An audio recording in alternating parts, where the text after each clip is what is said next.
Digital Technologies sits in the New Zealand curriculum, the English medium, and in Te Moro, the Māori medium curriculum. It sits in both medium. It sits in the learning area of technologies, but the structure is slightly different. Both dual curriculum will proceed at the same time, so both will be available in 2018.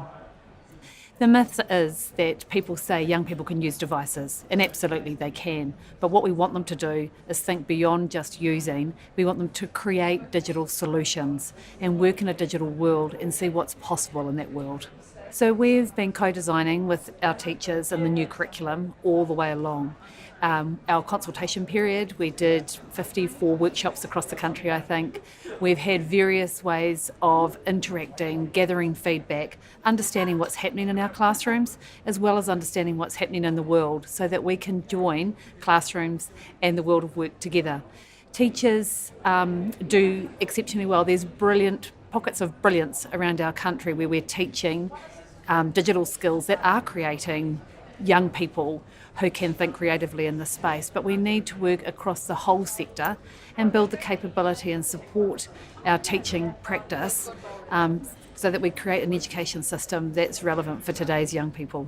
What we hope will change in some of our classrooms, because remember, in lots of our classrooms, they're already doing brilliant things.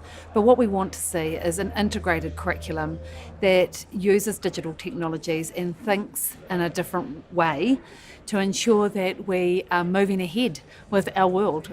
Things have moved a long way from the industrial times, and we want to make sure that our classrooms reflect the world of today. The curriculum will be available in 2018, and throughout 2018 and 19 it's available for schools, teachers, communities, employers, basically for New Zealand to engage with that curriculum, become familiar with that curriculum and think about the ways in which they can use the curriculum in the classroom but also outside the classroom, and partnering with family and whānau and people in their community and organisations in their community.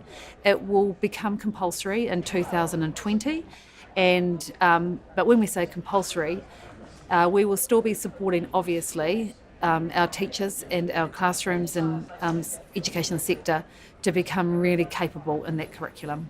So we've got a number of supports. This comes in various forms. So we've got extra professional learning and development budget. We're going to be running a national competition next year, which will be really exciting. That will see our young people, the brilliance of our young people and the innovation. We expect that to be really popular. We've also got a fund, Digital Technology for All, because we know that we need to be supporting all of our learners, no matter where they come from, to be able to access the curriculum. We've got scholarships for young people. We've got a national digital readiness program, which is a huge amount of money that we will be using to work with our schools and teachers to ensure that, in kura Māori medium schools, to make sure that we are doing all we can to learn together. And lastly, really exciting, it's a time that we need to be agile, we need to be evolving, we need to be learning as we go, and we need to be reflective, and we're looking forward to doing that.